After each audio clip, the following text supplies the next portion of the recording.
Chris O'Connor here. Join the Curmudgeon Rock Report's invite-only curmudgeonly community at facebook.com/curmudgeonrock. Also, look out for a Spotify playlist that pays honors to this episode. Now, let us start defending the Eagles. Yes, the Eagles. Jeff Lebowski got thrown out of a taxicab for protesting the driver's decision to play the Eagles' Peaceful, Easy Feeling after the dude had just been beaten up and tossed out of a party. He never actually told us that the Eagles were terrible or that the band sucked. Yet of all the scenes, lines, and references to pour from the Coen brothers' cult classic film, The Big Lebowski, that one may be the one that seeped most into our culture, even among folks who haven't even seen the movie. We'll get into exactly how Lebowski's statement of frustration has been misinterpreted later on, but needless to say, neither of your resident curmudgeons think the Eagles suck or deserve the consternation that has come their way for decades. In fact, you could say the Eagles were the Foo Fighters of previous generations, but we think that may be giving the Foo Fighters way, way too much credit.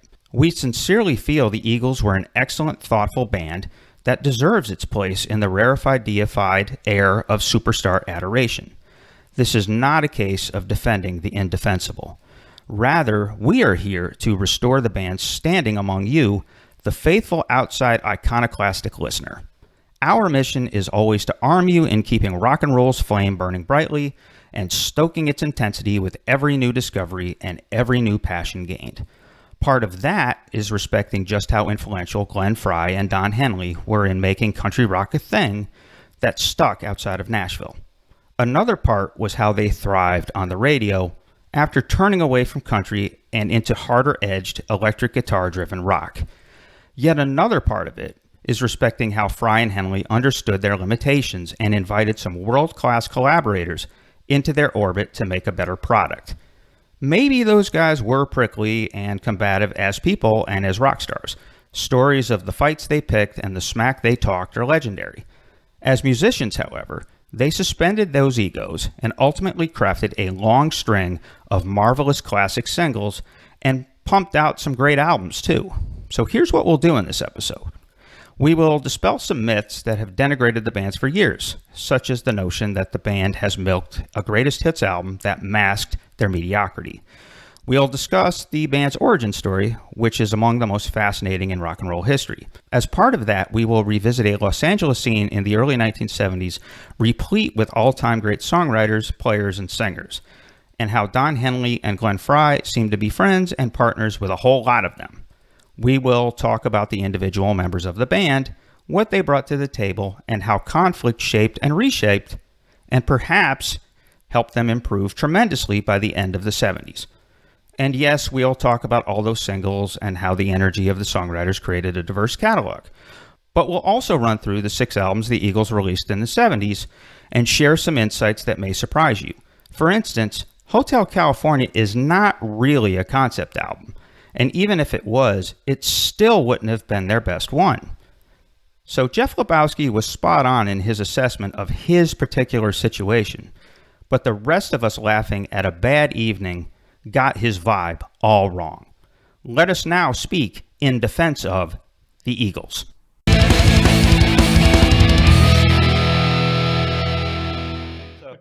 Anyway, here's a tidbit, coincidentally, that I learned I never knew this before I was researching for this episode. Did you know that Don Henley's The Boys of Summer was co-written by Mike Campbell of Tom Petty fame? Really? That guy? Huh, I didn't know that. Yeah, which actually fits into a lot of what we're going to talk about in this episode. I've long made a joke to myself that the Eagles are the Forrest Gump of Southern California. God damn it, my mind is in South Carolina. The only notable band from South Carolina is Hootie and the Blowfish. Yeah, pretty much. But anyway, as I was trying to say, I've been saying and making the joke to myself for years that the Eagles are the Forrest Gump of Southern California rock and roll because they found themselves in all the right places with all the right people. And it was just this sort of you could say that it was fortuitous, but there's a reason that they ended up in the place that they were. And that's a story that will tell one of the more ambitious bands in rock and roll history, but they also had the chops and the work ethic to pull it off. I mean, they became, I don't know about if it's, we're kind of aging out of it. They were a cultural joke for a long time, and maybe they still are. They do not get their due, and we will dispel all of the myths, all of the shit talking, and we will set it straight. They were really a great band. One of my favorites of all time, actually.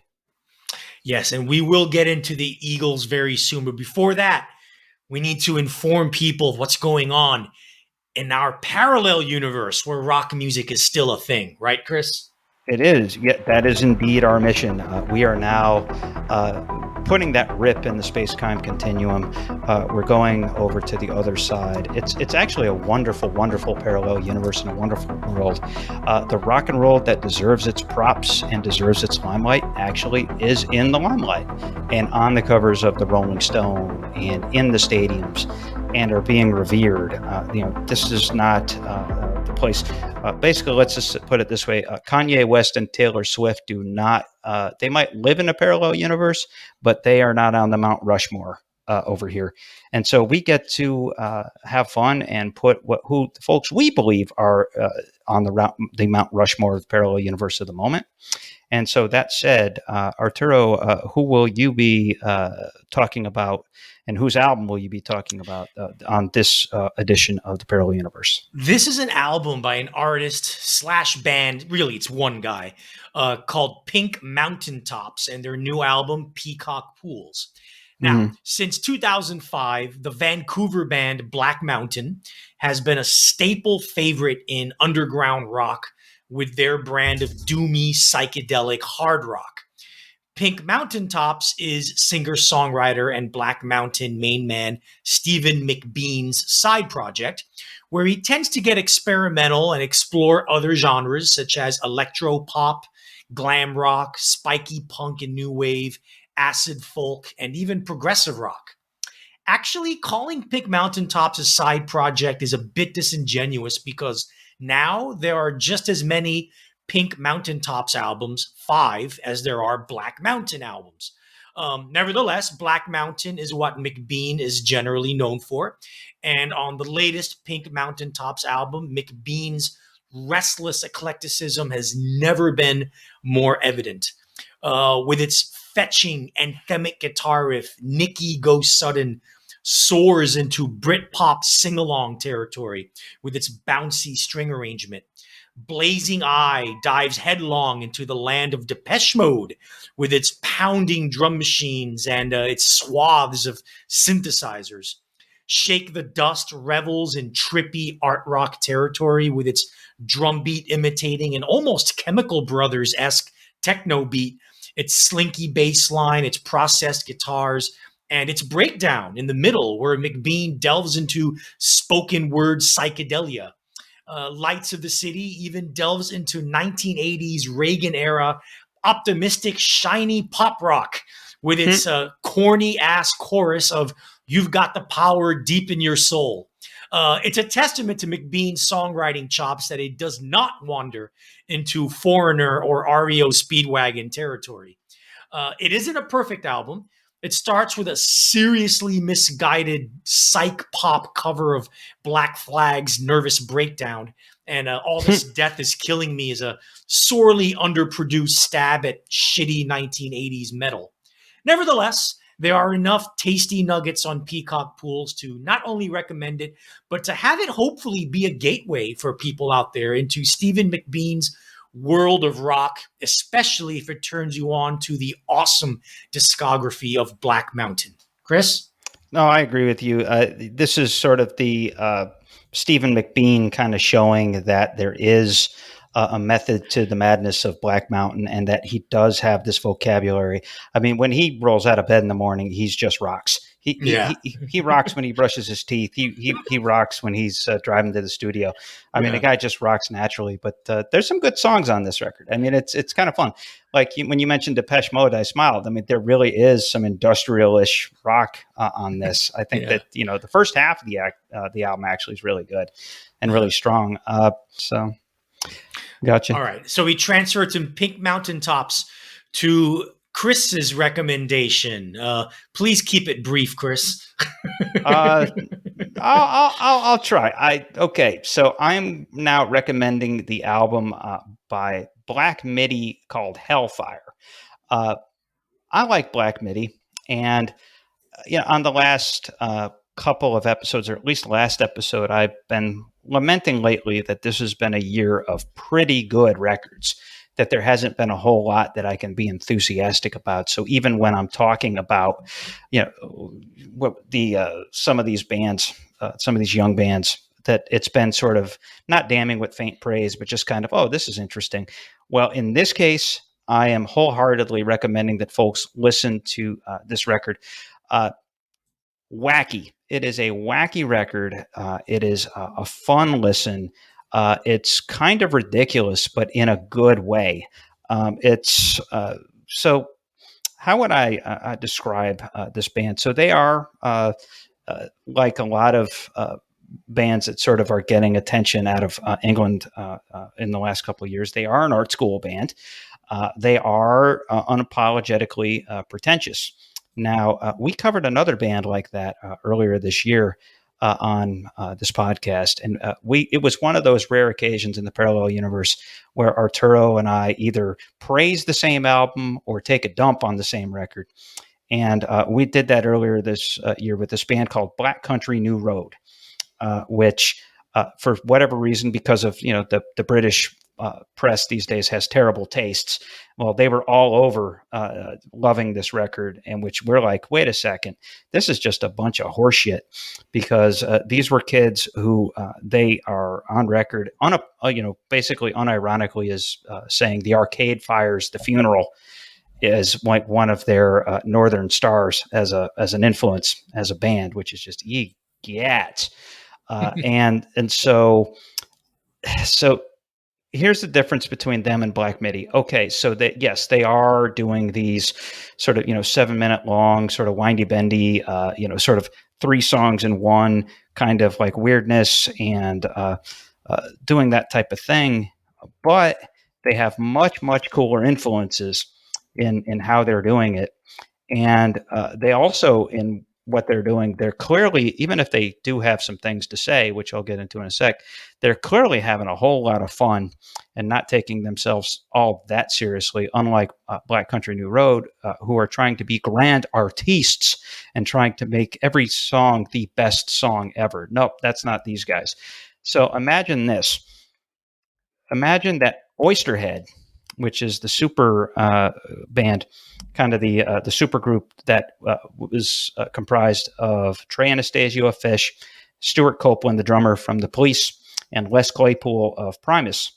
And so they reconvene, and then you give them a rotating cast of guests, including Mark E. Smith of The Fall, the lead singer of this band. Jordy Greep sounds a hell of a lot like Mark E. Smith, and that's probably not an accident.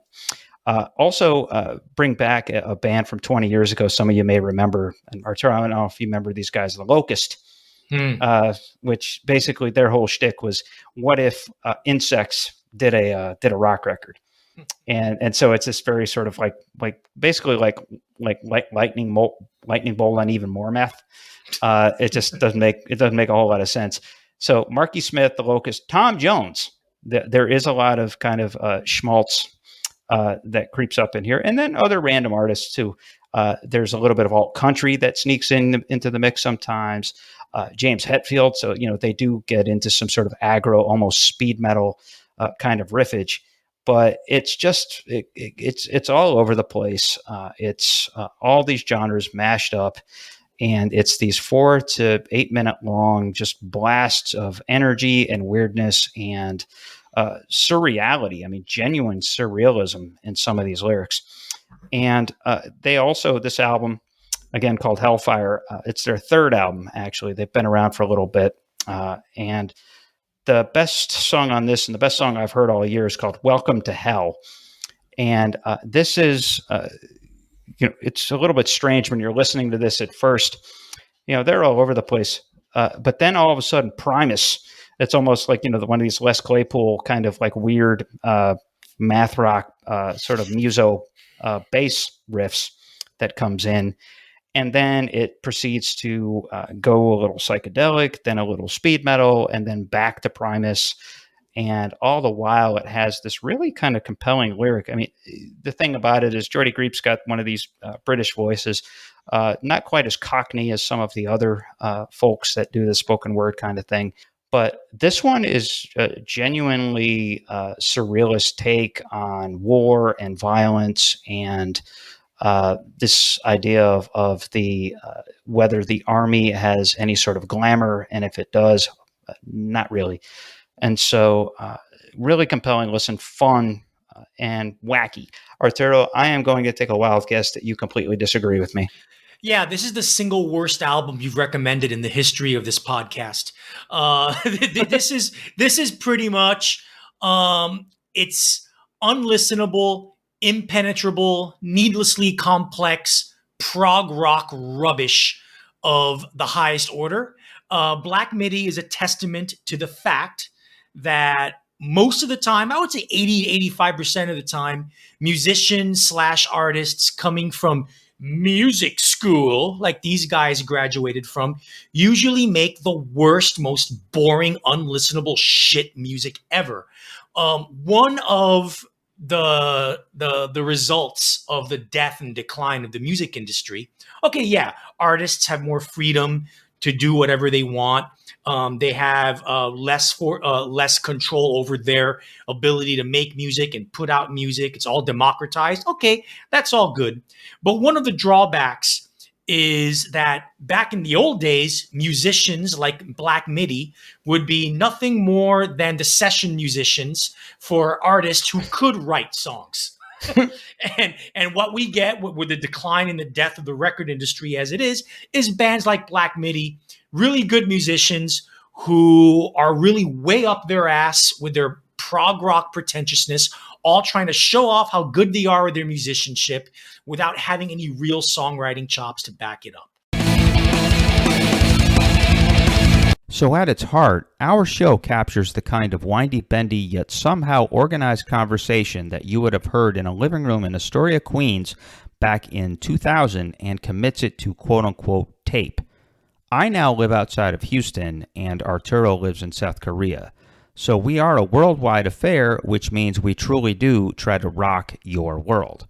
Anyway, on the Curmudgeon Rock Report, we do not do hot takes. We do honest takes. And we strive for the kind of depth and staying power that makes us just as relevant 2 years from now as it does today. We like to say we host the podcast made just for you. This belongs to you. Well then, who are you? You are the rock geek iconoclastic outsider looking for safe haven in a world where rock no longer predominates. Well, it sure as heck does on the Curmudgeon Rock Report. We not only celebrate the music, we live its majesty in full color and at full force. And we'd like to think that there's a good chance you'll learn some stuff you never knew before along the way. Think we're full of crap? Drop us a line at curmudgeonrock@gmail.com.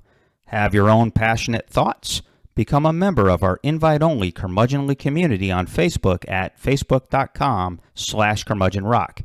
And be sure to tell a friend or two or three about the wacky dudes imploring you to listen to lost and forgotten albums and complaining about just how bad British rock critics are these days. Really, they really are that bad. Now, let's return to our regularly scheduled programming. Lebowski, people have to remember, and you have to think about that scene in the Coen Brothers movie. Again, he had just gotten thrown out of this party, this Hollywood party, and he's like I said, it is a shitty mood. And I think a lot of people would agree that if they're having that kind of day or in that kind of shape, yes, the last song you would want to listen to is Peaceful Easy Feeling by the Eagles. And so in context, it's a really, really funny scene, but it is not an overriding indictment. It is not a verdict of guilty by reason of being shitty at all. Yeah, I mean, the Big Lebowski has certainly ruined the Eagles for millennials and Gen Z music fans. Definitely has. I think. Yeah, right. And so that's one of the reasons that we're doing this episode. So with that said, we have 5 myths that we are going to counter. And Arturo will talk about these after I set them up. Okay, so myth number 1. The Eagles were a dweeby-safe band that made dweeby-safe music and walked a dweeby-safe line. Arturo, counter that one. Wrong.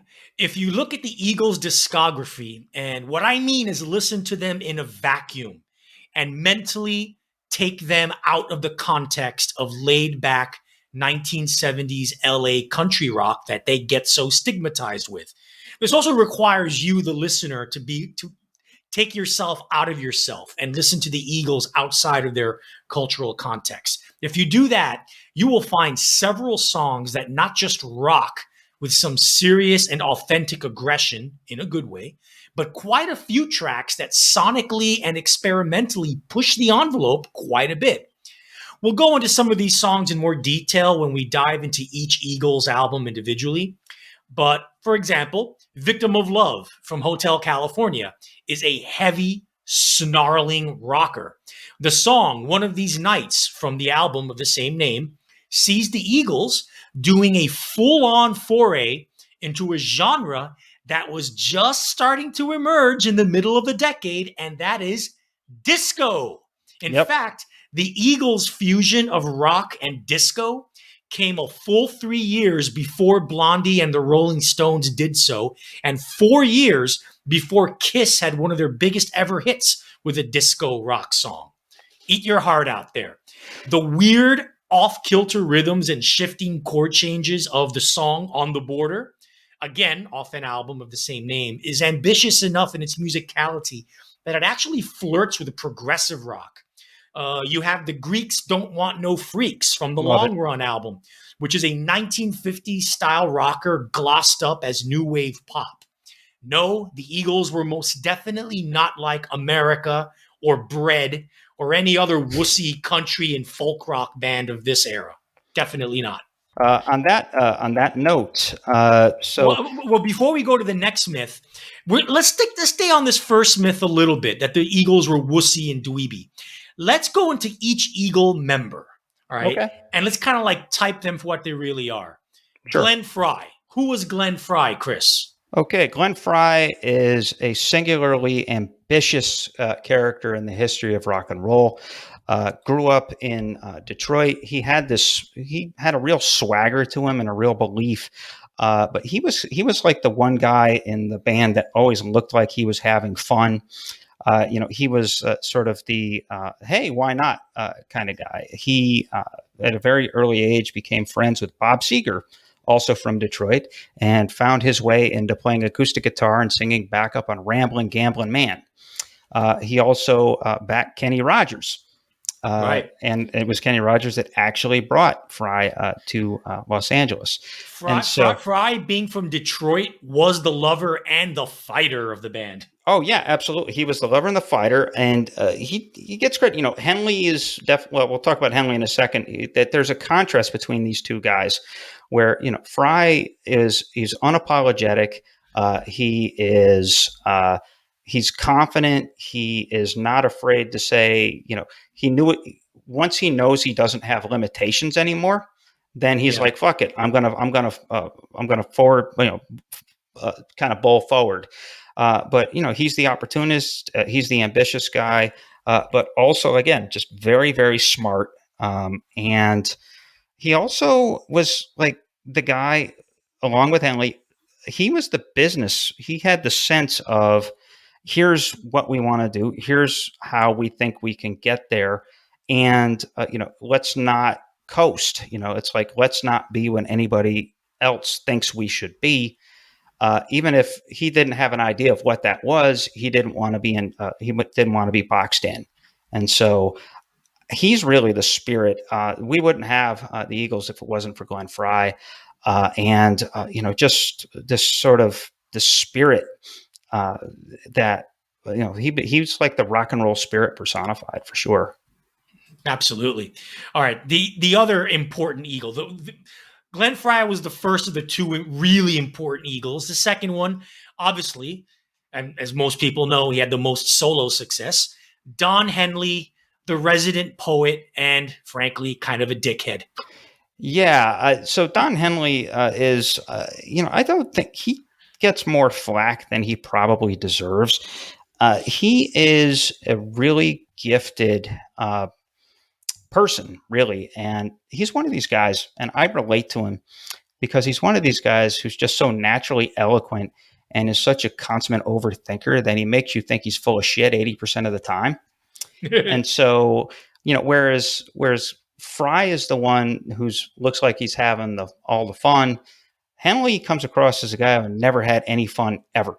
And he's the one that is sort of the developers of the themes. He's the one that questions. He is also he's an introvert. Rock stardom never came naturally to him. I think when you listen to him sing and you look at his lyrics and you see his interviews and everything like that, nothing came naturally to him. I mean, Fry, things just came naturally to him. Fry was, he was just like plugged in, whereas Henley was, again, I think more naturally shy. And I think that he had to work harder at it. But he's from Texas. He's from northeastern Texas, Linden, Texas, which is in this corridor. It was a kind of a fascinating touring corridor there, Arkansas, sort of the deep South, Arkansas, Oklahoma, and then into Texas, down towards Houston, and then over towards El Paso, where a lot of blues artists came through, a lot of country artists came through. And, there were some famous folks from around there. It's a one light town, but it had a really vibrant music scene. And so he kind of grew up with that. He ends up in LA too. And best thing that ever happened to him was becoming friends with Fry. Yeah. And I think the two of them just sort of played off each other very well. Right. And one other thing I'll say about Henley, I think one of the reasons he gets that bad reputation is, yes, he's prickly in interviews, but he's also one of these guys who will, he's known as being very, very savvy business-wise, and he understands, the music. He is one of these wine and cheese liberals that has, every cause known to man. He obviously is driven sort of by the success and by the professionalism, but he'll also be the one that swears it's all about the music. And also of the two main Eagles, he was the one who had the strongest country influence, being from Texas. Oh yeah, I mean, yeah, for sure, and both in his voice and just in his sensibilities. I mean, he, basically, if like Glenn Fry and one of the guys that we're going to talk about next kind of brought that twang, Henley brought that sort of country poetry, that sort of. My woman left me, and now the world is a more twisted place because of it.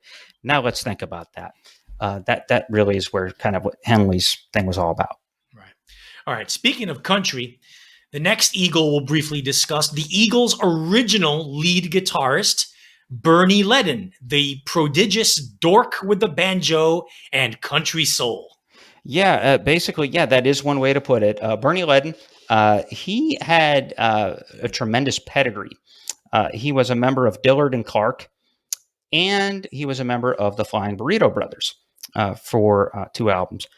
He was a childhood friend with Chris Hillman of the Byrds, who was actually a member of both groups. And he was a really talented guy. He's a multi-instrumentalist. Yes, did play the banjo. He was a lead guitarist. The arrangement was Leadon played the lead guitars on the songs that Fry sung, and Fry did the lead guitar on the songs that Leadon sung. And Leadon at this point, when he first hooked up with these guys, when they were first starting the band, he was a more developed, more mature songwriter. And that came in handy because they weren't prolific enough to fill albums by themselves, Henley and Fry and their friends. So Leadon kind of supplied them with the album tracks, some of which were absolutely great. And he's sort of the victim of the evolution. So he kind of defines the sound of those first couple of and definitely the aesthetic of those first couple of records. Right. But then by like the fourth record in, he's like kind of he's made himself obsolete. By the third record, by On the Border, really. Yeah, well, but even then he's still kind of hanging on. But yeah, definitely by the fourth album, One of These Nights, he's kind of the odd man out. So, and he's also the guy that was never the progenitor or the one who gestated a hit. He has a writing credit on Witchy Woman. Otherwise, he's the one guy that never got basically quote unquote his own hit out of the band. Right. So. Oh, well. All right. So the next person, the person who got introduced later in the band as the second lead guitarist to make up, if Bernie Leadon was a little too country, the guy they brought in made up for the rock. And that is Don Felder, the guitar dude guy whose mere musk eventually drove Leadon away. And also, Felder is the guy who sued Henley and Fry for years over financial disputes. Yeah. Basically, in a band, I said earlier that, Fry was the one that looked like he was having the most fun. Everybody else was kind of a miserable prick. I mean, Fry was confrontational, but he was not a miserable prick. The rest of them kind of were. And Felder might have been the most miserable of the bunch. It's funny that we say that, that the mere Musk chased Leadon out of the band. Well, Felder's was Leadon's buddy. Basically, Leadon is the one that kind of introduced Fry and Henley. They needed somebody to play a slide part on one of the songs from On the Border. And so they bring in Felder, and they're like, whoa, okay, that guy can play his ass off. And so hence he ends up becoming the guy that kind of raises their rock credibility. I say raises it because he's not the one that got him there, but at least he had the credibility. Dude could shred. There definitely at that point, there was something in the water in the Jacksonville, Florida area during this time with, these early boomers, because I mean, think about it. You had the dudes from Lynyrd Skynyrd, you had Ricky Medley of the Outlaws, who eventually, obviously became a Skynyrd guy. And then Felder was from there too. So you had all of these guys, and like Felder was that kind of player that he wouldn't have been out of place in Skynyrd at all, right. With some of the stuff he did. But he was just, he was a very self-serious guy. He wanted to be more talented, or he wanted to be more influential than he actually was. He had a lot of ideas, but wasn't a songwriter. He was a technician, but not really an arranger. And he had this notion that, when you're in a band, it's just five guys jamming out, that they're not actually a business. Sorry, Don, you actually are. And I don't think there's a whole lot of people that would say that when these guys are making $1 gazillion, that you should be making just as much as Don Henley and Glenn Fry. No. Yeah, no one's going to support you on that there, Donnie Felder. Nope. All right. Now, the next Eagle who became an Eagle is the one who eventually replaced Bernie Leadon as the second lead guitarist, Joe Walsh, formerly of the James Gang, the wild man who made the band, well, wilder. Also the guy with unassailable rocker bona fides before joining. Yeah, absolutely. So Walsh is one of the consummate. He's kind of the American version of Keith Moon. Yeah. He's one of these like wild and crazy guys that drank a lot, did a lot of cocaine, threw a lot of couches out of 14th floor windows, and did a lot of this crazy shit. So he had rock bona fides. He obviously, if you listen to On the Border and some of the stuff there, he was an obvious influence on Henley and Fry in terms of, if we were to have a rock sensibility, it would be Walsh's. So, they're obviously influenced. Walsh obviously, got to start fronting the James Gang when he was real young. Right. And then he did a few solo records, and stuff like Rocky Mountain Way came out of that. Also had one of the best album titles of all time, The Smoker You Drink, The Player You Get. Yeah. My favorite James Gang song is that song Funk 49 with that awesome riff. Wow, wow, wow, wow, which Rage Against the Machine slyly kind of ripped off a little bit for Bulls on Parade. Yeah, I've always been a bigger fan of "Walk Away" by the James Gang. Yeah. That's in terms of riffs. So, Walsh just and he's interesting because he was a really insecure guy, and he's said this in interviews, and we'll talk a little bit about this later. He was a really insecure guy, as guys who are like that, who get that hooked to booze and drugs tend to be. Yeah. But so he does these like really kind of clever, like goofy songs on his own. But the two songs that he wrote for the Eagles were probably the most orthodox songs, and you could tell he was trying to win the approval of Henley and Fry and write Eagles songs. Yeah. So that's kind of fascinating to me because he's the established rock star well before these guys. He's the one that gives them the rock credibility, but he comes in and he really just wants to be those guys. So, and those guys wanted to be him. yeah, it's so, hey, synergy. There you go.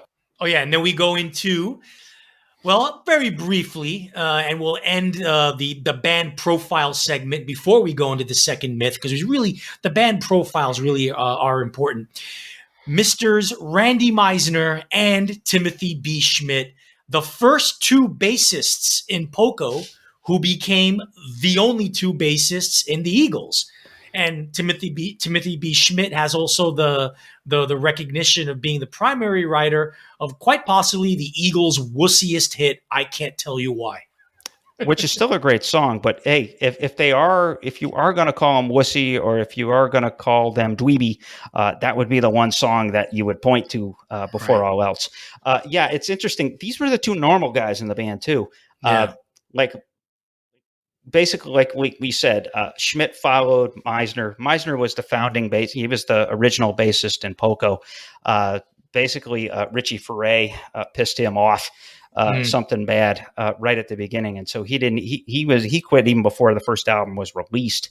Right. So Schmidt comes in, does like 9 records with Poco. Well, when Meisner now it's time for him to quit the Eagles. Like literally, Fry said, "Let's hire Timothy B. Schmidt because hey, he's replaced Randy Meisner before. We know he can do it." Yeah, and so it's just kind of funny. So it gets the break of his life there. But no, these two guys, they were family guys. Meisner was basically a corn poke from Nebraska. These were the family guys, and I can just imagine Schmidt. So Meisner basically quits because he has stage fright and he doesn't necessarily want to be a rock star and can't really handle it. He's the nice family guy.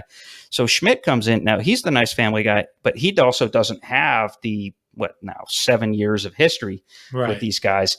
Just as they're starting to blow themselves out and become like big rock stars and, really struggle with tension and pressures and cocaine and all that. And he must have been like, what the fuck is going on here? So anyway, yep, the normal sort of light guys. One last thing I'll say, Randy Meisner, when he dies, on his tombstone, I'm pretty sure it'll probably read, "Take it to the limit one more time."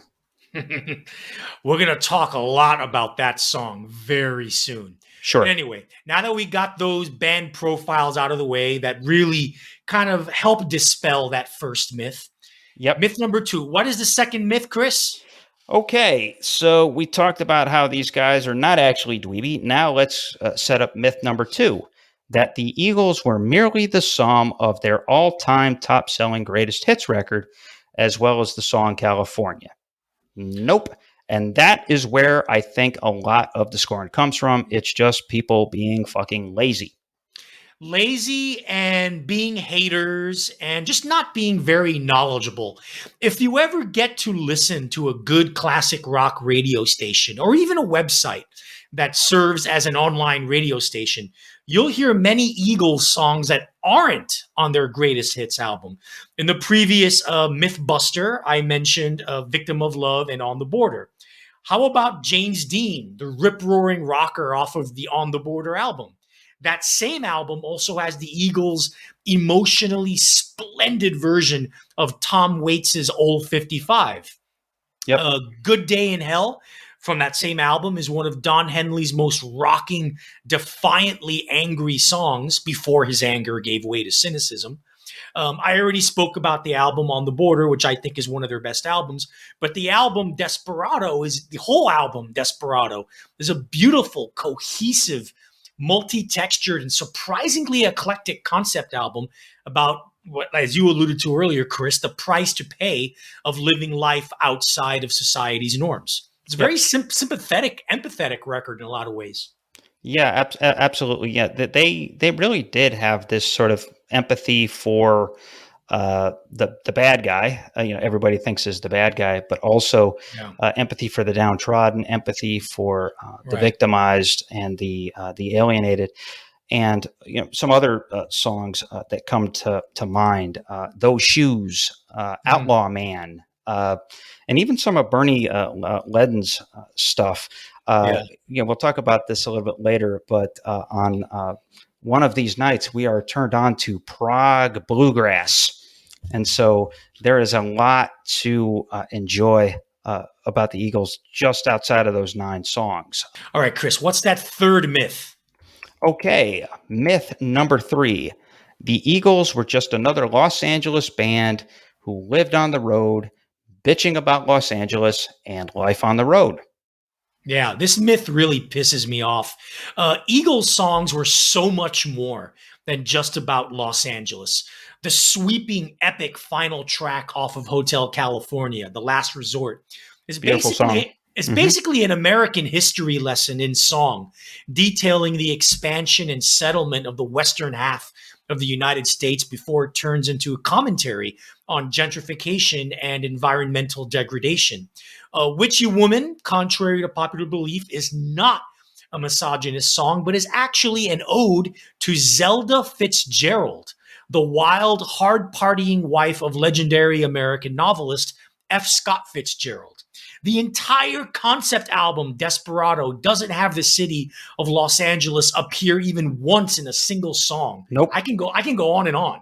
Oh yeah, I mean absolutely. And you remember, the last song they ever did was "The Sad Cafe," which is just a Yeah. very universal, this idea of you can either move on or you can kind of dwell in the past. And this kind of life has its first acts, its second acts, and third acts, and sometimes people get stuck at the end of the second act.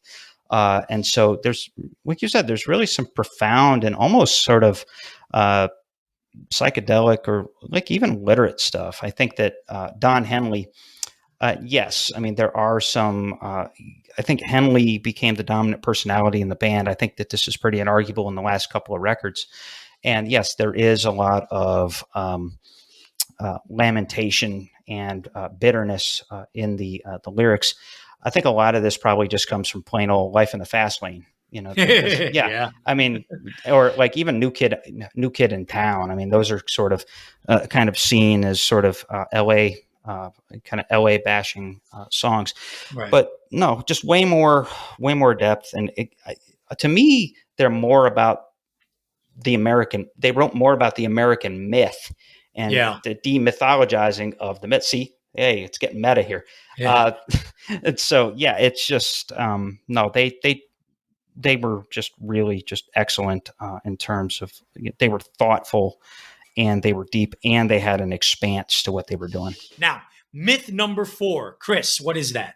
So myth number 4 is, and Arturo briefly recapped this, but when people think of the early 70s in Los Angeles, they think of a lot of the Eagles' friends who were all very talented. And so here comes the other myth.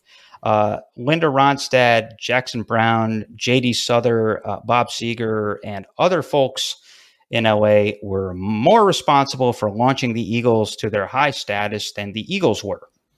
Yeah. All Linda Ronstadt did was provide Glenn Frey and Don Henley with an opportunity to make money on the road while gain some valuable touring experience. Yep. Yes, it was her idea for Don and Glenn to get Bernie Ledden in as lead guitarist, but she didn't get him for them. They went out and got him.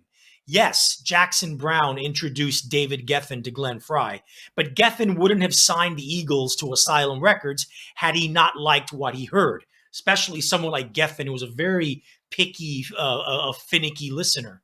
He was notorious for that. Sure. The Eagles earned their recording contract, and they later earned their commercial success by breakneck touring, building a following bit by bit and town by town, and growing as, and this is the most important point, growing as songwriters to the point that they simply wrote better songs than any of their peers. Case closed. Yeah, no, absolutely. And, the only one that you might have a good argument against that one is with Jackson Browne.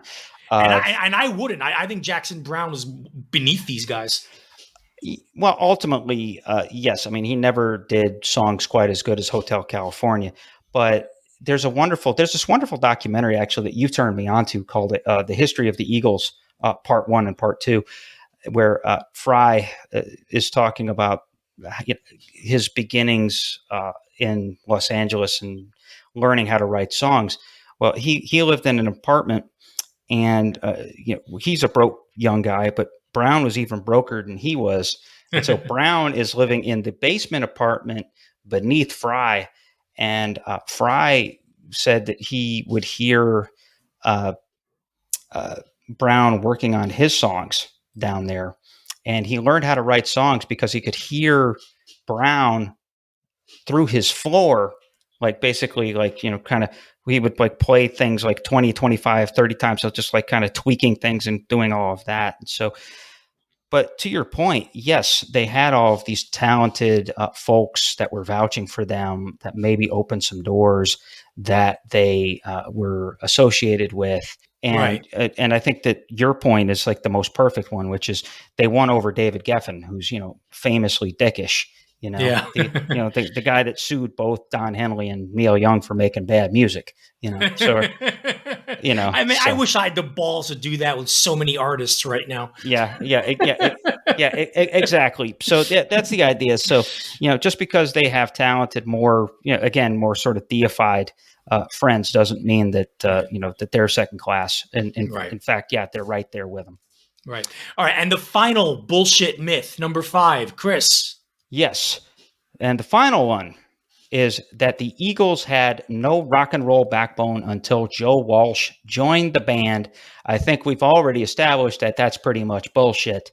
But this idea that they weren't a rock band or a rockin' band until Crazy Man Joe Walsh shows up. Right. This is another stupid myth. All you have to do is listen to that first album with guitarist Don Felder, On the Border. It's the band's most rocking album, start to finish. Felder may have been a bit of a dork, but he was a kick-ass guitarist who gave the Eagles a kick in the ass. And one of these nights, disco rock before any other band were doing disco rock. Fuck off, Eagles haters. Oh, yeah. And one point to make about On the Border, by the way, strange but true, Felder is only on 2 songs. Yeah. But he has enough of an influence on the proceedings that, yes, Lennon was edgier, Fry was edgier. And you got to remember that this is an album that had a song by Tom Waits on it called Old 55. And story behind that is that Waits wasn't even signed. He wasn't, nobody knew of him.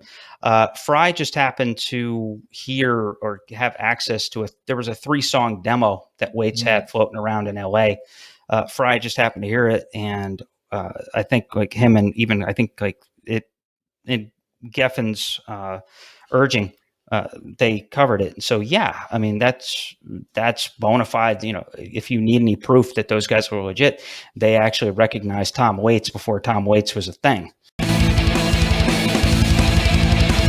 On this episode, Chris and I defended the discography and overall legacy of the Eagles. For the next 2 episodes, yours truly, Curmudgeons, will take on a less polarizing baby boomer band, but one whose recorded output deserves more attention than it gets. This is, of course, the Grateful Dead. They were the pioneering jam band, whose reputation was built on their marathon concerts and improvisational explorations on stage. Countless podcasts by Deadheads for Deadheads are devoted to discussing their legendary live shows. But the Curmudgeon Rock Report will take a different tack and dive deep into their studio albums. Yes, folks, The Grateful Dead had some amazing all-time great albums, and they are most certainly worthy of discussion. So much so that we'll be devoting not one but 2 episodes to the Dead studio output. Tune in next time as the Curmudgeon Rock Report presents The Grateful Dead in the Studio, A Legacy, Part 1. We just debunked 5 myths about the Eagles. As we've said, at least they're one of my favorite bands of all time. And so we've established that these guys were thoughtful, cerebral, rockin' guys that transcended their time and place in some of the things that they did in their songs. They obviously had an evolution.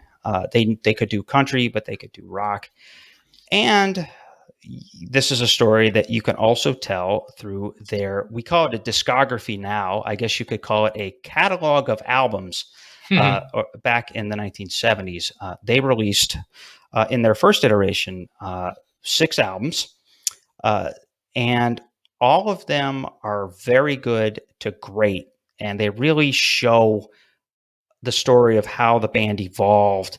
Let's talk about these 6 records, shall we, Arturo? Yes. What's the first one, Chris?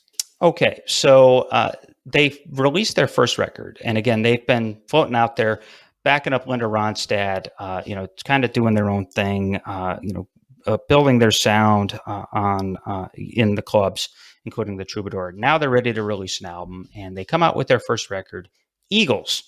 It's self-titled. We should mention here, we call them the Eagles, but their official name of the band is Eagles. That'll never catch on. It's always going to be the Eagles. Right. And it had to, because Eagles that sounds dweeby. The Eagles sounds cool. Eagles, just dweeby. So here's their first record, and it's their first time out of the gate. And so at this point, they're still embracing country rock. And the first song on this record is one of my favorites by them, Take It Easy. And, most people, I'm sure that you know it. It's one of the more effortlessly accessible songs of the 1970s.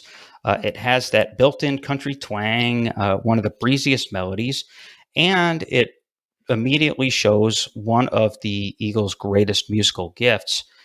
They had just beautiful, gorgeous harmony singing.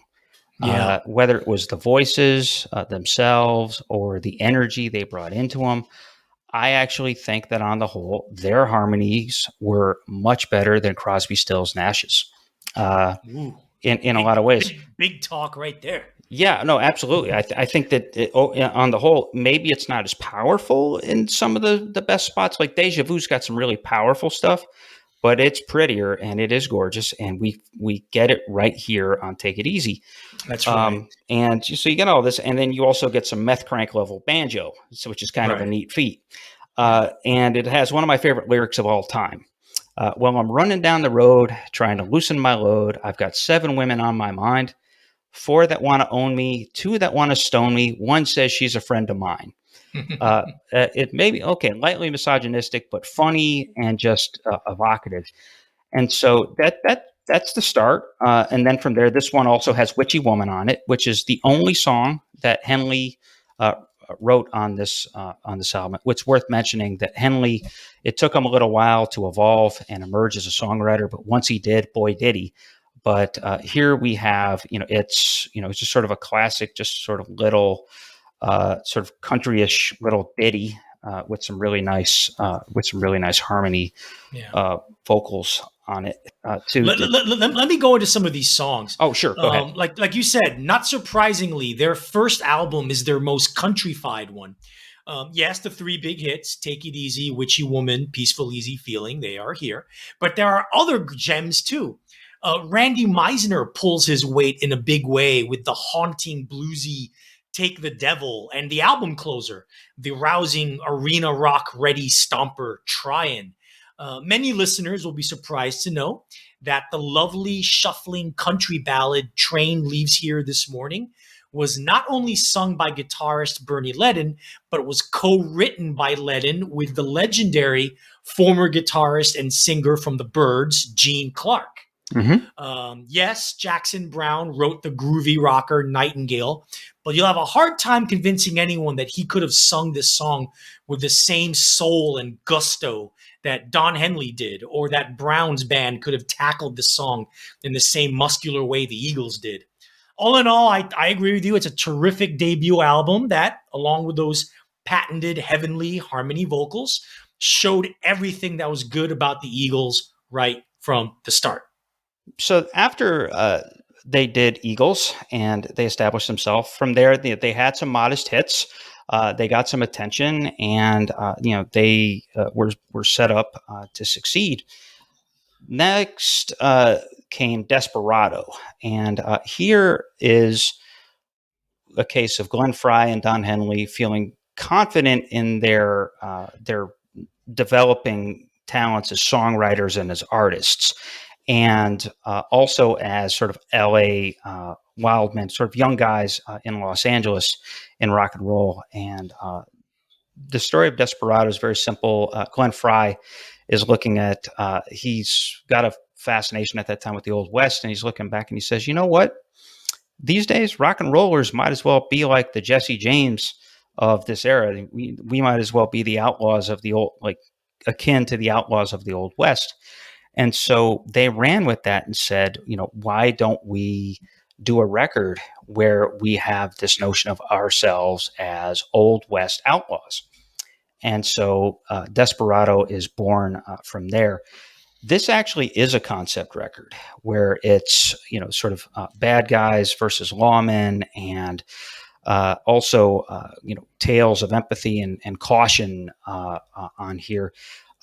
Obviously, the most famous song, and Arthur, you'll describe this. This is the title song, which Linda Ronstadt made famous before these guys did. And just really talking about it's hard out here for an outlaw, I guess is what you could really call that one. And so it's, I think, their most orthodox, and just it's their most reverent country-ish record. It's a beautiful concept record, very well executed, just marvelous to listen to. It's an actual concept record. People like to think of their most famous record, Hotel California's concept record. Nope, that was not really conceptual. This one was. Arturo, tell us more about it. Yeah, their first album came out in 1972. Had a bunch of hits, actually. Take It Easy went actually top 10.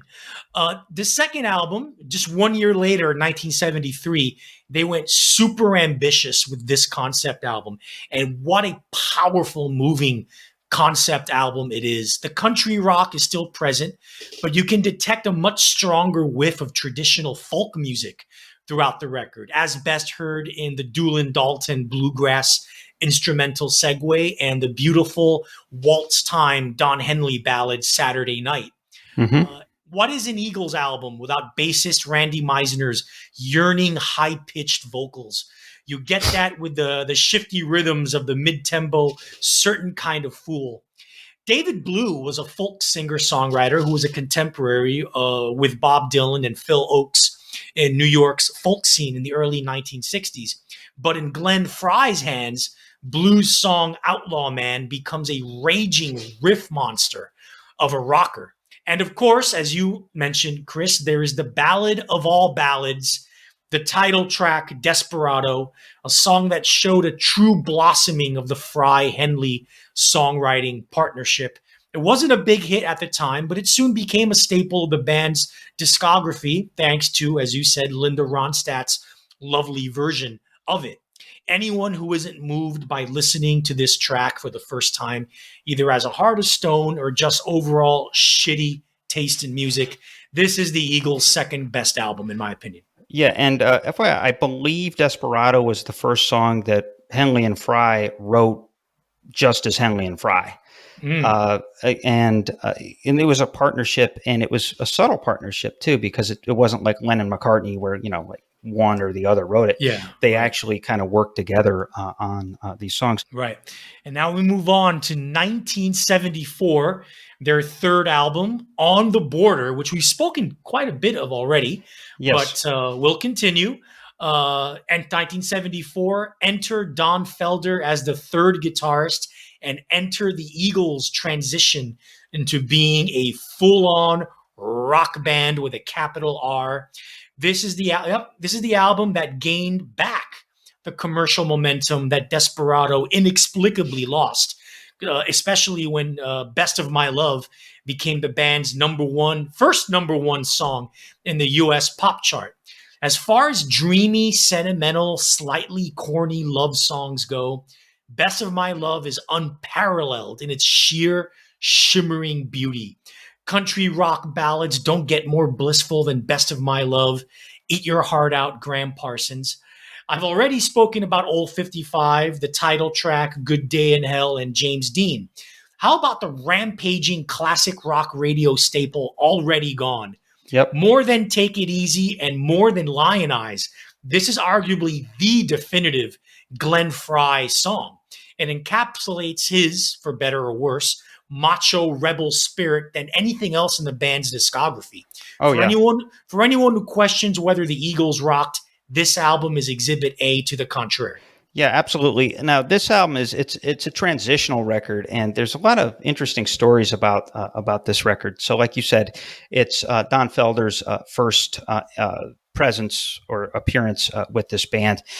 He became an official member, even though he only played on 2 songs. We've said that it was just a kind of a happy accident that they were looking for a slide player to come onto the record, and it's like, hey, wow. And so now we've got this song Already Gone, and he comes in and he just does his kick-ass thing there. And like you said, it's like one of their most rocking songs. It's it was their most energetic, most furious song up to that point.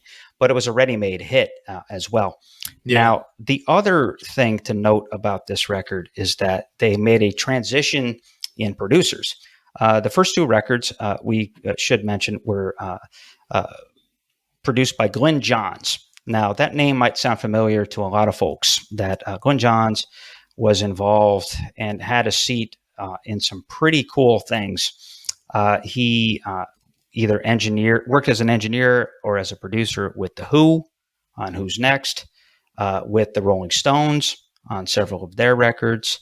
I think he worked with the Beatles on a couple of records. Led Zeppelin. He worked with Floyd. I believe maybe I'm wrong about this, but I believe he co-produced The Dark Side of the Moon. And so he's this stodgy British, he's an engineer's engineer, and he knows his rock. But there are a couple of things that, and this goes to Frey's combative spirit. So Johns had a rule that you were not allowed to do drugs in his studio. And, these guys as sort of rollicking, country rock young dudes from LA, that wasn't going to sit well with most of them. And so, yeah, they would break these rules.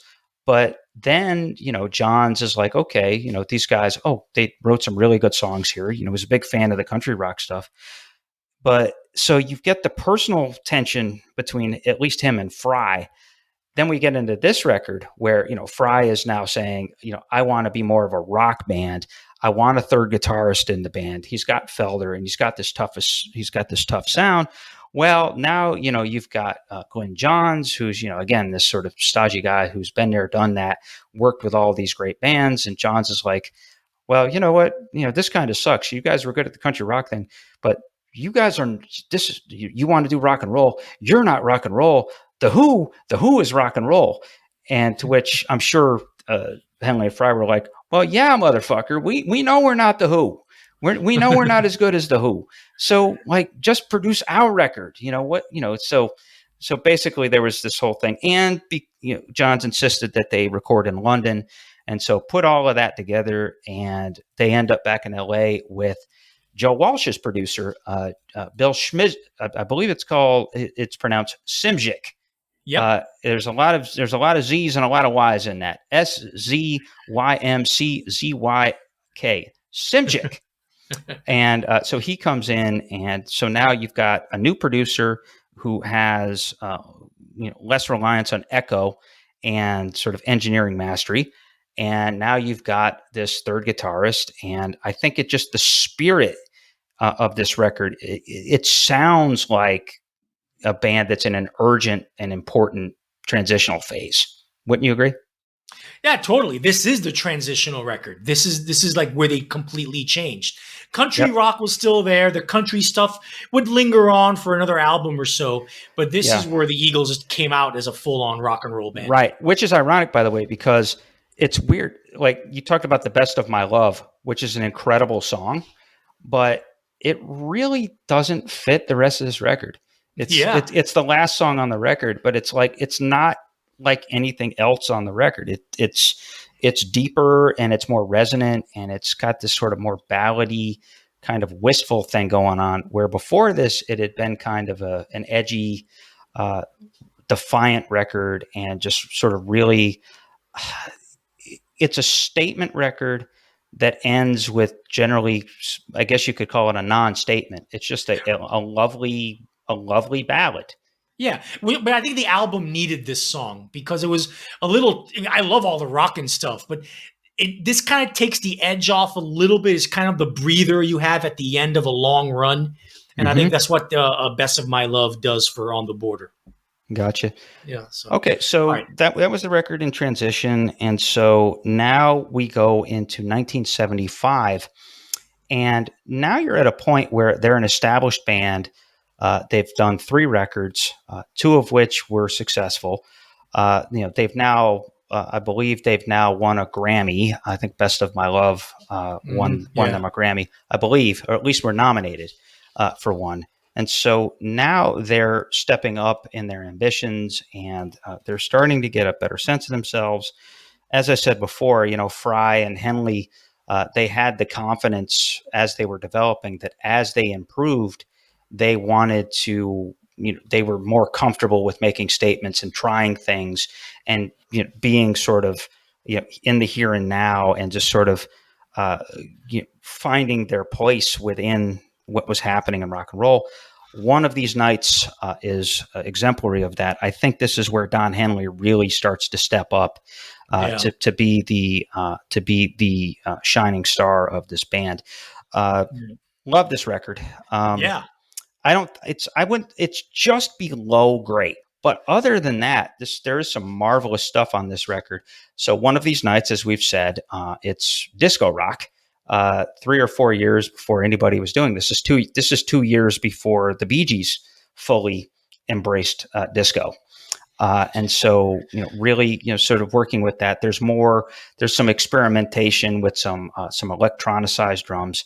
And then there's also some 4/4 stuff in here too. And so now they're getting more confident in their songwriting, in the sense of, okay, now let's step into like sort of traditional 4/4 waltzy kind of stuff. Take It to the Limit is the most indicative of that. Probably their best and last goodbye to country really is Lion Eyes, which is just a marvelous song. And it's like that light, sweet misogyny that Fry was really gifted at.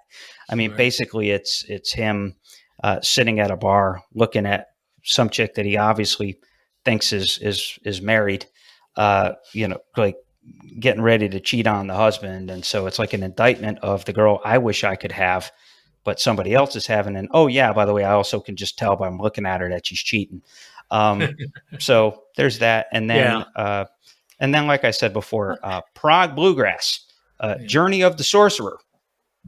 This is a Bernie Ledden 6.5 minute instrumental, where it's this sort of like really kind of cinematic, almost ELO like kind of little romantic instrumental, but almost like something out of sci-fi. Actually, the Hitchhiker's Guide to the Galaxy, there was a BBC serial radio program, and the theme music was Journey of the Sorcerer. And so this is kind of, we said that Bernie Leadon left a piece of shit at the end of this record. But to me, this is the funnest and the coolest thing that he ever did for the group. That this, again, prog bluegrass, who knew? Yeah. I mean, while one of these, this is not the most consistently brilliant album in No. the Eagles catalog. However, it's a 9-track album, and it has 4 or 5 of the best songs in the band's entire catalog. Correct. I already waxed poetically about the pioneering rock disco fusion of the title track, which went to number 1 and was one of 3 US pop chart top 10 hits on this album. One of the other ones, Take It to the Limit, is Randy Meisner's single greatest moment as a vocalist and co-writer. Subtly orchestrated so the strings don't suffocate the song's immaculate chord progression and heavenly vocal harmonies, Take It to the Limit is a triumphant, lush ballad of the highest order. The transcendent brilliance of it is underscored by the lyrics, where supposedly Meisner, but with a lot of help from Fry and Henley, it really was a co-write. Yeah. He manages to make the notion of living life to the fullest actually sad and almost despairing, knowing that there is a limit to this life on the fast lane. That sense of despair is clearly evident in Meisner's heroic vocal performance. I can go on about this song because it's not only my favorite Eagles song of all time, but also one of my personal go-to karaoke songs, or in Korea, as we say, norebang. Yeah. Other great tracks, like you mentioned, Lion Eyes. That is the band's last great classic country rock song. Meisner pops up again and teams up with Don Felder to co-write a twangy, swampy groove monster in Too Many Hands. And Glenn Frey proves that he did indeed have a sensitive side with his End of Romance, After the Thrill Is Gone, a beautiful track. Which is a great song, yeah. Yeah. So, yeah, for sure. Yeah, so this is not a great album as a whole, but an album that has a handful of truly timelessly great songs, and it is the end of both Bernie Leadon and Randy Meisner's time in the band. No, not quite. Randy Meisner did stick around for one more record. Was he? Yes. Meisner, he was. Oh yeah, he was in Hotel California. Yes, I'm wrong. yes. I'm wrong. Yes. Yeah. He actually did make it a couple more years after this. It's funny you talk about Take It to the Limit. I love the song too. I think it's really tender, and it's the saddest song about taking to the limit you can imagine. So we go from taking it to the limit to continually to live life on the fast lane. Finally, alas, we get to the Hotel California album from 1976. Exit Bernie Leadon, enter Joe Walsh as a new guitarist, and the stage is set for Walsh to have that classic dueling guitar solo with Don Felder at the end of the all-time classic song, Hotel California. The album of the same name is not only undoubtedly one of the greatest albums ever made, seriously, anyone who disagrees is just a stupid hater. But it's also one of the defining albums of the era and a pop cultural milestone. It's also brimming with top-notch songs. Glenn Frey's New Kid in Town is unabashedly poppy soft rock, but when it's done this skillfully and it's this insanely catchy, who cares? A particularly interesting fingering exercise that Joe Walsh used to warm up with serves as the gangly riff to the cruising groover Life in the Fast Lane.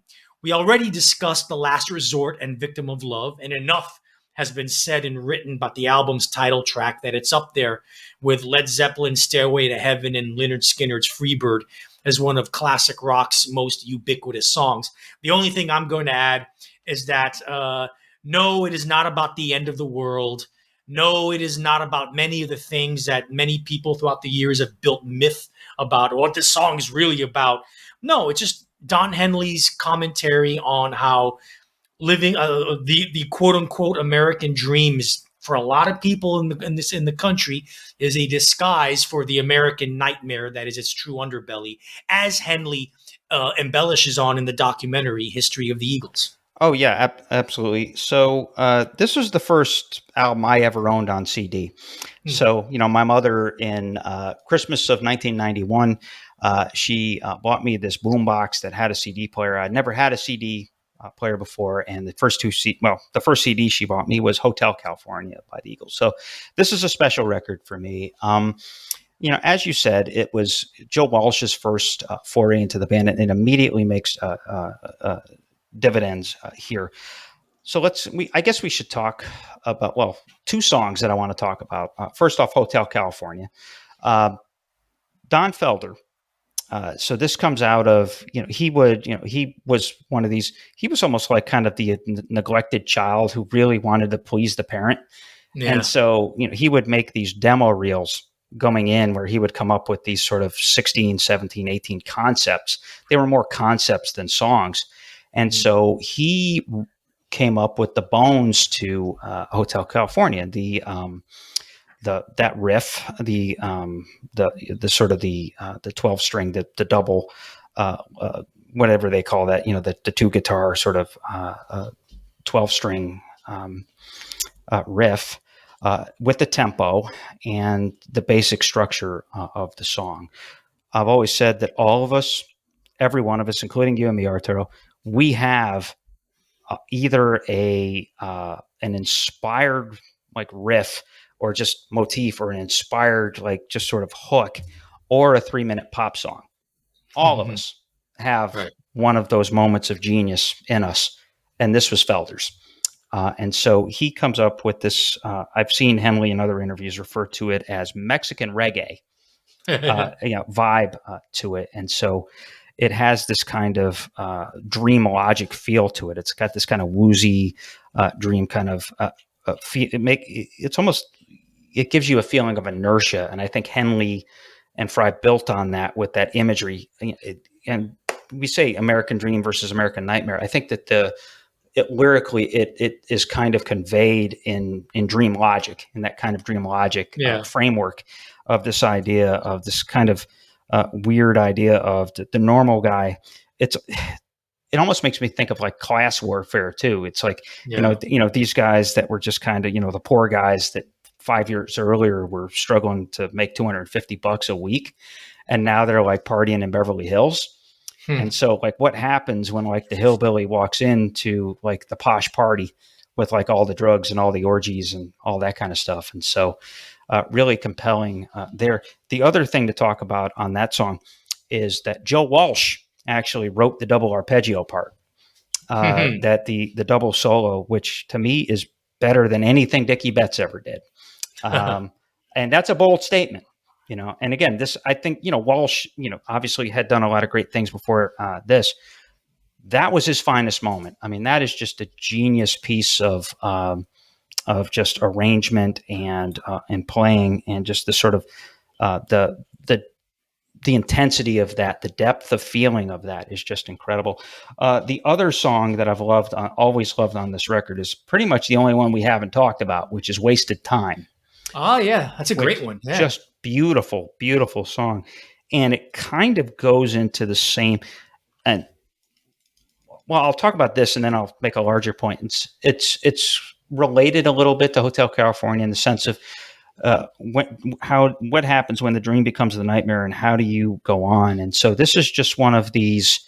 It's a breakup song, and this idea of Henley and this woman that he's been in a relationship with being on different pages, and so what happens? And so it's just this gorgeous melody, wonderful lyric. I think it's one of Henley's finest moments, in the non-commentary on America category, just pure feeling and pure love song and pure sentiment, romantic sentiment. I think it's one of his finest moments.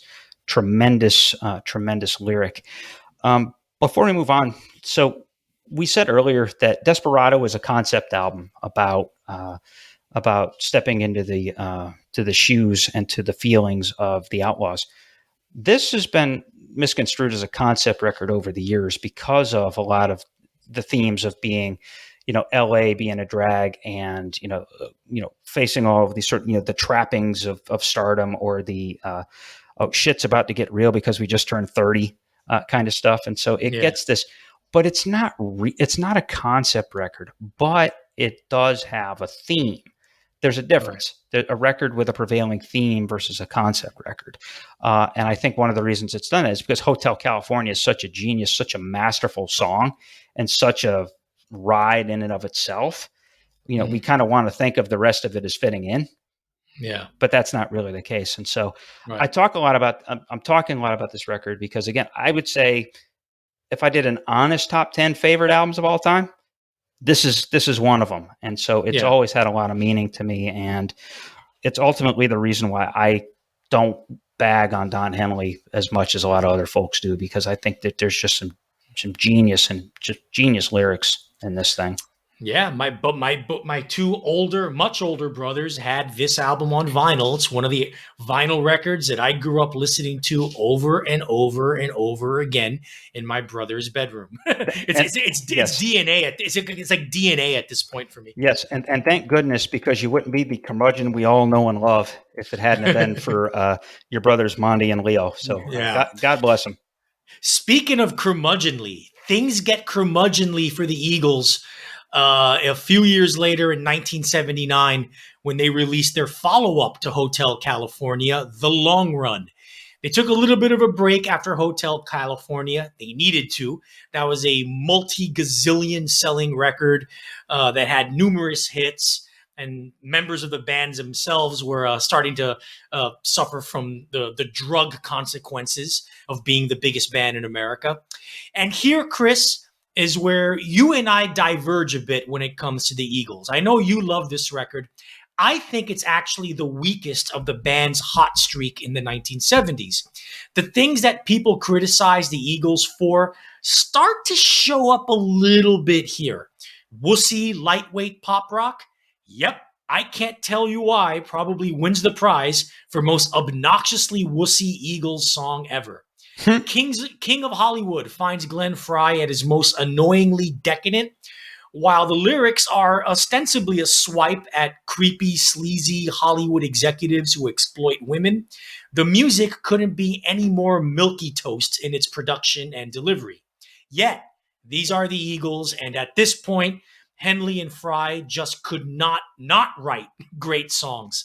The title track, The Long Run, is a delectable mid-tempo guitar groover and was another number one hit for the band.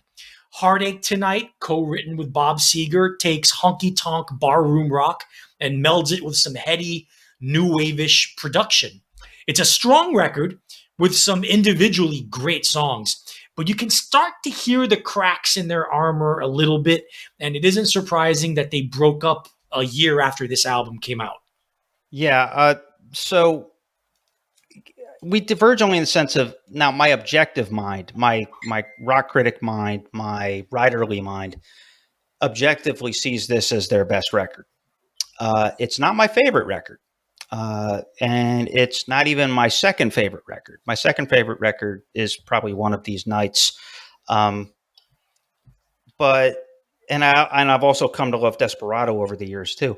I just think this is their best record because, one, I think it's the best lineup they had. It's the best band that they had. I think Timothy B. Schmidt coming in. And so Joe Walsh is now on his second record. And so it's like he's now in a point where he's less showy and less fiery, and he's more tasteful now. Timothy B. Schmidt comes in.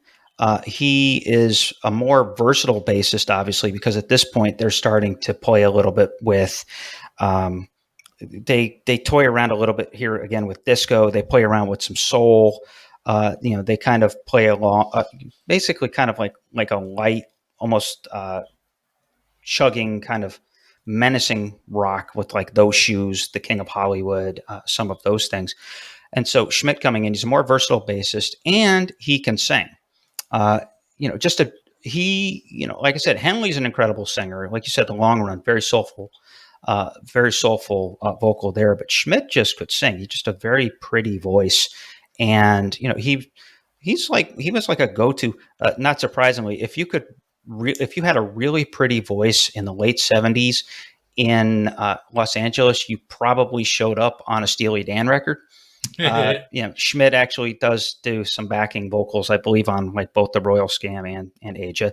He also is a backup vocalist on Africa by Toto. And so he's just like one of these like go-to guys. If you need something pretty and if you need something professional and proficient, he's your guy. So I think just having him in the band, having Walsh, again, really trying hard to be a member of this band and not just be Joe Walsh, really makes for some good stuff. I think their funniest song is on this record, which is The Greeks Don't Want No Freaks, which is funny because a couple of guys in the fraternity I was in at Syracuse University loved this song.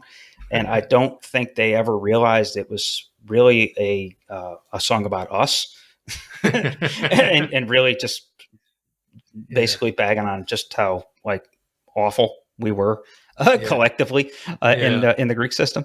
And then the Disco Strangler, which is just sort of a funny idea of we hate disco so much, we're going to get a song about a serial killer out of it.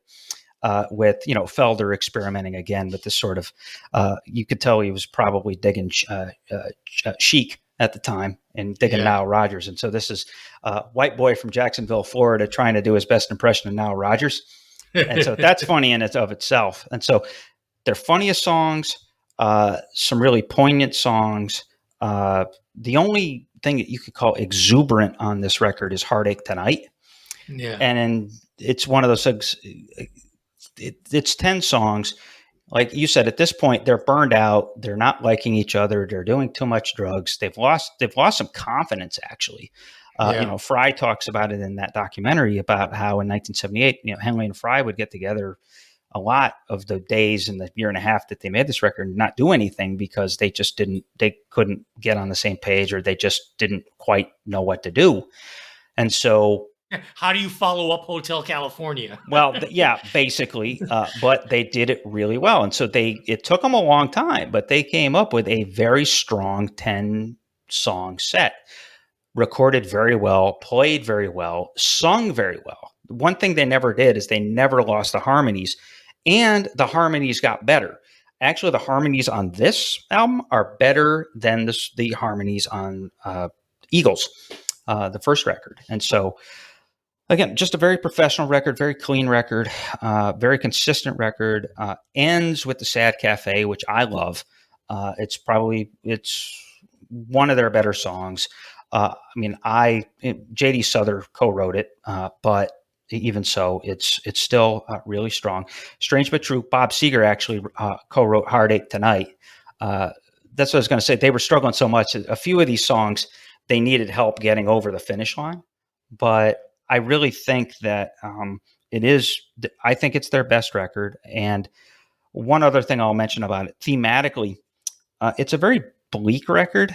It's basically, I think thematically on this one, it's really about the end of something.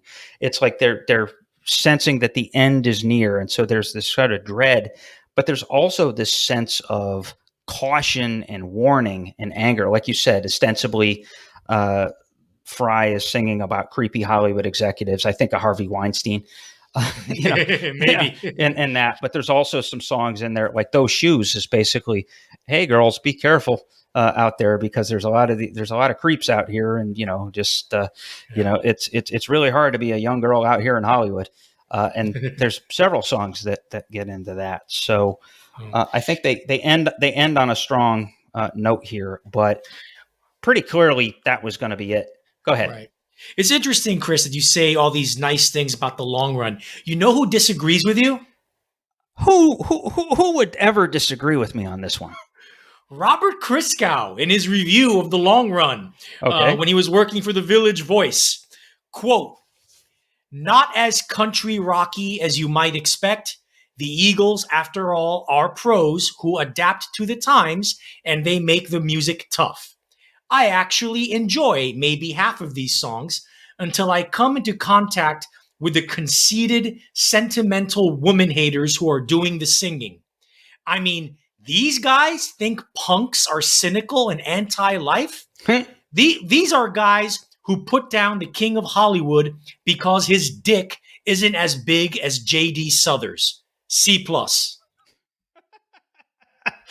Okay. Well, maybe he's got a point, but like I said, so yeah, they were professional woman haters. But I don't know. I mean, they just, again, I just think that if you look at their catalog, and we just went through it, and the evolution where they were in, hold on. As far as their misogyny goes, it's not nearly as bad as many artists who are their contemporaries. Well, yeah, actually, yeah, they're not Frank Zappa. They're not Kiss. Yeah. They're not even the Stones. Okay, no. I mean, the Eagles' misogyny actually ranks pretty low compared to a lot of their peers, who are admired much more by Gen Zers and millennials. Yeah, and well, but the thing is I agree. I think these guys were just spurned and were just sort of like just sort of taking out their frustrations on women, as people, whereas like those other guys were like women as like vaginas. Yeah. So yes, I do agree with that. And so yeah, we've gone through that, this incredible evolution through these 6 records, a lot of growth. Don Henley is a singer and a non-entity as a songwriter. By the end, it's basically his band. Glenn Frey throughout never loses his spirit. They transition from the banjos and the mandolins to just 2 kick-ass professional, like awesome King of the Hill guitarists, just really good stuff. And so just briefly, let's just end this with a little bit of an epilogue about what happened after this. Yeah. So this album, The Long Run, comes out, this one we just talked about comes out in September of 1979. Band is done by the middle of 1980. Really funny story from that documentary about how Frey and Felder threatened to kick each other's asses through an entire set. It was a benefit. It was a fundraiser for a guy running for Senate named Alan Cranston. That Felder had said something in the middle of the night in the middle of the thing that pissed Frey off, and so these guys are threatening to kick each other's asses. So that was the end. But then a thing happened in like 1980 or 1981 called classic rock radio, and so you have classic rock radio, you have MTV that hit in the early 80s that now give these guys more airtime than they ever had before. And so you have a format basically committed to or built around the idea of glorifying the Eagles and glorifying Boston and glorifying Fleetwood Mac, and so So now, they fade away. They think that, we've done our thing. Now we're broken up and we'll be forgotten. No, you'll be more loved than ever before. That's when the greatest hits record takes off. Then MTV comes out, and now, Henley and Frey are figuring out what to do next. Well, now they get a chance to do MTV. Frey does what Frey does best. He has a lot of fun, steps in and does that song, The Heat Is On. Which and the Smuggler's Blues. Yeah, Smuggler's Blues, which is a great song, which he co-wrote with Jack Tempkin, who's actually the guy who wrote Already Gone. But The Heat Is On is funny because that's a Harold Faltermeyer song for Beverly Hills Cop. And, they called up Frey and said, hey, do you want to come sing this song? And he came in. Said, yeah, sure. They paid him $15,000. And lo and behold, the thing became a huge ass hit. And that 15,000 basically ended up becoming like 7 figures, He also had another hit with You Belong to the City. Yeah. Basically the best thing to ever happen to Glenn Frey's solo career was Miami Vice. Basically. And then Henley, on the other hand, he ended up having a lot of success. Again, it was that work ethic of his. He still had a lot to say. He was still developing his voice. And so by the mid 80s, it makes me wonder if this is where the Eagles were going to go. He gets poppy and he comes up again with The Boys of Summer, which is, a really amazing rock and roll, or like a classic rock radio single. And then he also, has songs like All She Wants to Do Is Dance. There's Not Enough Love in the World, Dirty Laundry, and just sort of, a lot of it is sort of self-serious. And that's the other thing, Mojo Nixon writes, Don Henley must die. Why? Because Henley was so self-serious. But he was brilliant. And, Fry could step on MTV and be a star right away. Henley had to actually like work at it. Like he had no idea. Remember, he was the drummer with his mouth, like the microphone was practically in his mouth. And he had the beard, and he was kind of the ugly guy in the back. Now it's okay. Oh, okay. How am I supposed to be the handsome guy up front? Had no idea. And so it took a lot of work.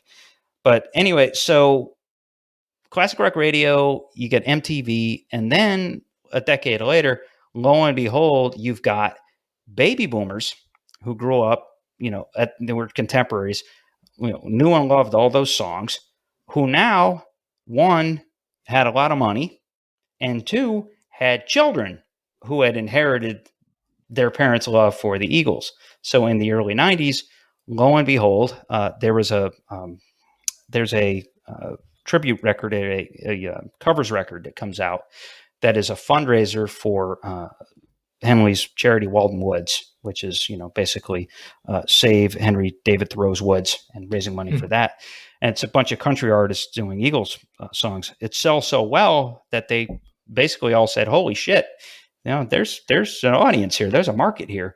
And they basically became the first band that started the what now is basically a cottage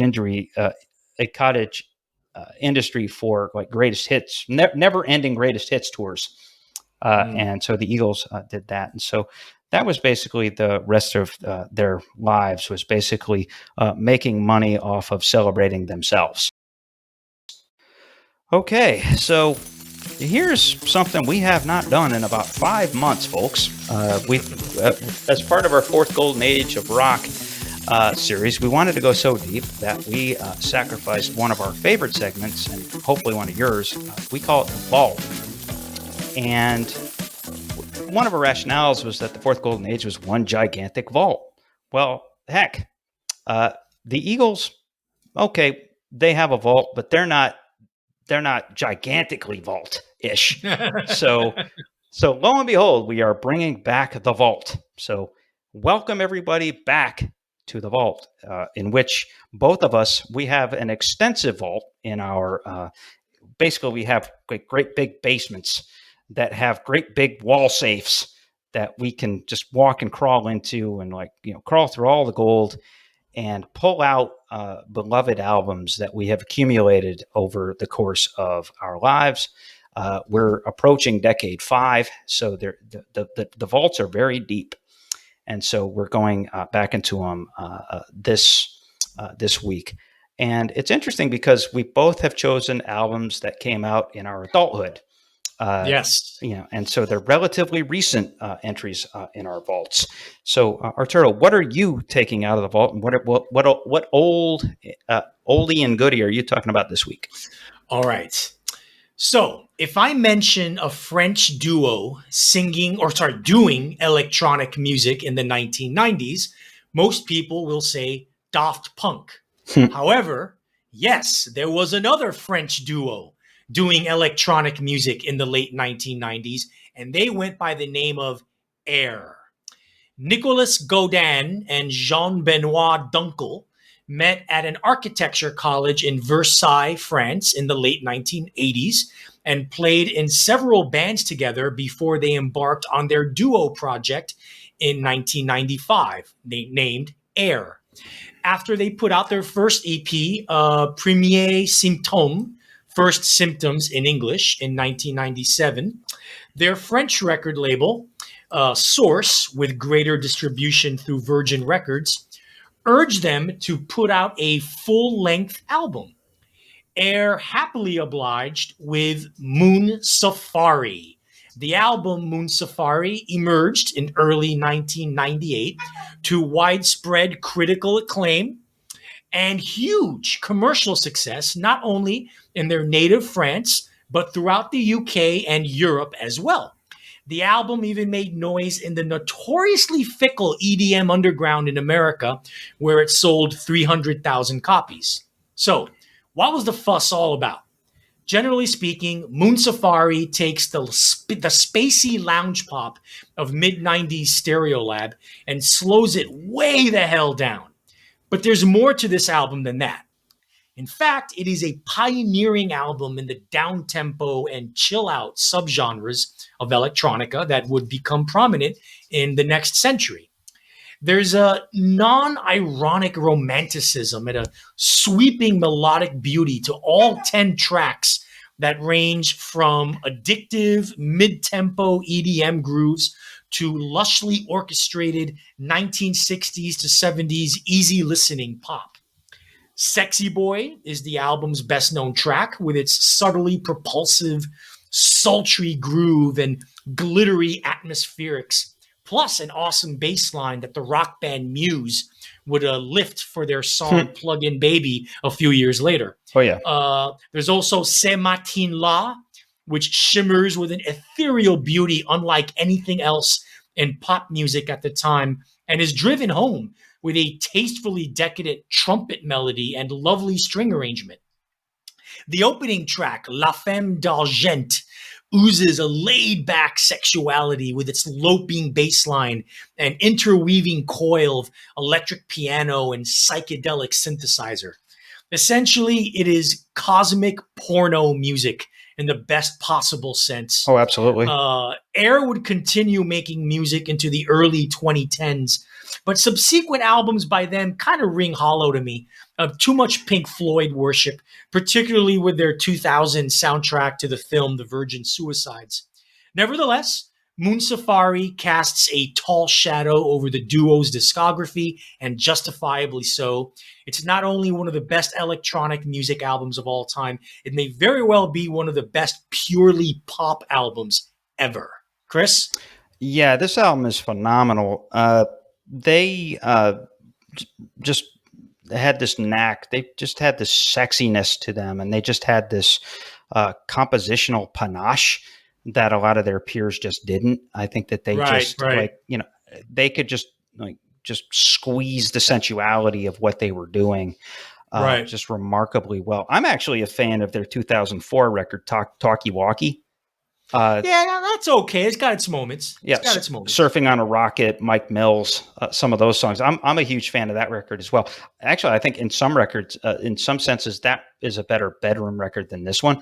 Like you said, this is like lounge. This is a very loungy, kind of sultry record, whereas that one was sort of more intimately. So you want to talk about French softcore porn, that's Talkie Walkie. This one, I don't know. It's more, again, it's a sensual, sexy, groovy record. And these guys are just very, very creative. And so my pick, it's not one that most people would think I would pull out. And it's something that a lot of folks probably don't remember. I like to think of this album as one of the great, quote unquote, lost hip hop albums of all time. And to this day, it came out in 2003. It's one of the most fascinating hip hop records I think ever made.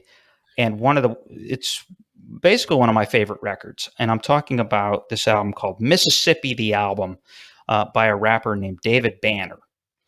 And so here's Banner's story. He is a guy named Lavelle Crump, grew up in Mississippi. So as deep south as it gets. But he is very bright. Grew up in poverty, probably messed around like a lot of these other guys in the Dirty South did, but found his way to Southern University to get a degree, I believe, in business, and did some grad work at the University of Maryland. Well, him and a buddy of his that he grew up with in Mississippi, they formed a duo called Crooked Letters. And they had some modest success. They weren't a very good group together at that point, but Banner had a knack. He had an ear. He was a pretty good producer. Like he was one of those guys that could take cheap drums and some synths and put something together pretty compelling. And so Crooked Letters doesn't really work out. Now it's back to the drawing board. Banner is now, he's a hustler. He's a businessman. He's a hardworking kid. He keeps working on his craft as a producer, and he comes up with this sound which is in that vein of the Lil Jon and the other Dirty South producers of that era. But his is a little bit more clever. His is a little bit more subtly melodic. In some ways, it's more fun, and it's funnier but it's also more varied. And so he gets this opportunity to do an album, his own solo record. And so out comes Mississippi, the album. Now, I said that this is one of the most fascinating hip hop records I've ever heard. Here's why. So he calls himself David Banner for a reason.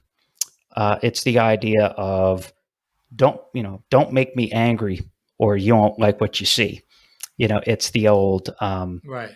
From the Incredible Hulk TV show, the early 80s. Yeah. Yes, and we're talking about the Incredible Hulk, and we're talking about the human form of the Incredible Hulk. And so the concept is don't make me angry. And so what is it that makes me angry? Essentially, it's the condition of the Black community. And so he kind of sets this up in the first track. It's the most profound and poignant use of the term "fuck you, suck a dick, die, bitch" in in popular music history. And so he sets this up. So the first 5 or 6 songs on this, it's a standard Dirty South record. It's filthy mouth, it's dirty. There's a song called "Like a Pimp," which is a really, really funny and fun, cool kind of strip club anthem.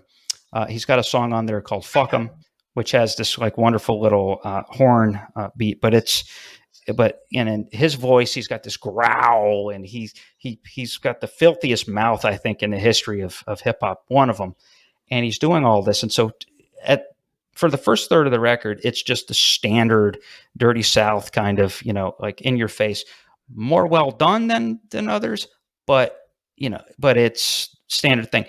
And then this magical thing happens about 40% of the way through the record.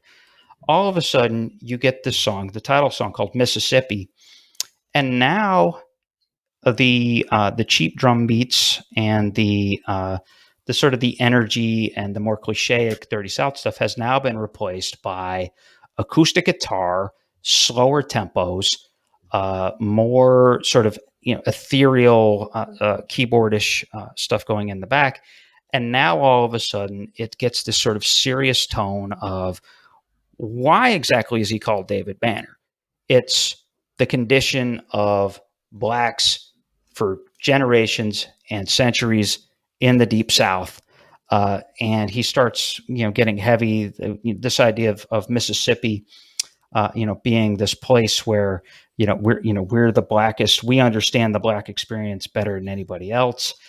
There's a couple of great lines in that record or in that song, where he talks about, we from a place where the rebel flag still ain't burning, new schools, but the Black kids still ain't learning about shit. And so this sort of, it becomes the social commentary with some singing. There's another song on it called "Cadillacs on 22s," which is about the fallacy of being like ghetto fabulous when you're actually still stuck in the ghetto, and you're just, just sort of, basically fucking around and destroying your community. There's some political songs on there. One obviously called "Bush." You remember this was 2003, where he actually at the end of the song says, calls Bush the N-word. And then he actually chimes in and says, "That's right. I called you an N," and so it takes on this sort of, it's poignant, it's deep. Again, you think it's just standard, and then it comes out of nowhere and becomes like the equivalent of a hip hop blues record. And it was just an extraordinary accomplishment. He, on the strength of the singles, "Like a Pimp" and "Cadillac on 22s," he was able to do a few more records. He had a few more big hits after that, produced some hits. And, he's still around. He's not making much music now, but he does motivational speaking. He runs several businesses. And so he is, the epitome. He's an entrepreneur, but he's also a guy that you thought he was just being a cynical, dirty mouth, foul, idiot, Dirty South rapper. But it turns out the guy had a whole lot to say. And he was very subtle and very sort of deep and surprising in how he did it. And so that's a long way of saying, check out this record. It is you may not want to make it through the first 5 songs because it is pretty repugnant, and hilariously so. It's like the most hilarious swearing you'll ever hear. But stick with it. It becomes absolutely transcendent if you stick with it. So Mississippi, the album, highly recommended. Yeah, this album, you might be wondering, why is this in the vault of the Curmudgeon Rock Report? Well, it really should be part of the parallel vault, if you want to talk about it that way, because in a parallel universe where mainstream hip-hop radio is much better than it is in our universe, this album would have been a much bigger hit. Yeah. It wasn't that commercially successful. It got some good word-of-mouth buzz from some music critics, but it got largely forgotten. Yeah. Especially a few years after it came out, which is a shame. I don't love it as much as you do, Chris, but I do think it's a really strong record. Yeah, I agree. I like after track 5 is when I get into this record. Yeah. That's when I start getting into it because of the lyricism, because of the really interesting beats that he gets in there as well. We've come to the end of episode 40. Wow. We are 40. Yeah, we are now 40 episodes into the history of the Curmudgeon Rock Report. This is, you know, what the heck? It's been a good year and a half. We don't suck nearly as much as we used to. And this is one of the joys of my life. So, are you feeling our Eagles love, or are you not? Be sure to drop us a line at curmudgeonrock@gmail.com and let us know. And definitely join us in 2 weeks for part 1 of a 2-episode analysis of the studio albums of the Grateful Dead. Because damn it, it wasn't all just about the live shows. They had some pretty incredible studio albums as well. I'm partial to Blues for Allah, and I'm sure Arturo will give all of his love to American Beauty and Working Man's Dead. Until next time, folks, enjoy your lives and keep rocking on in this increasingly not so free world. Be well.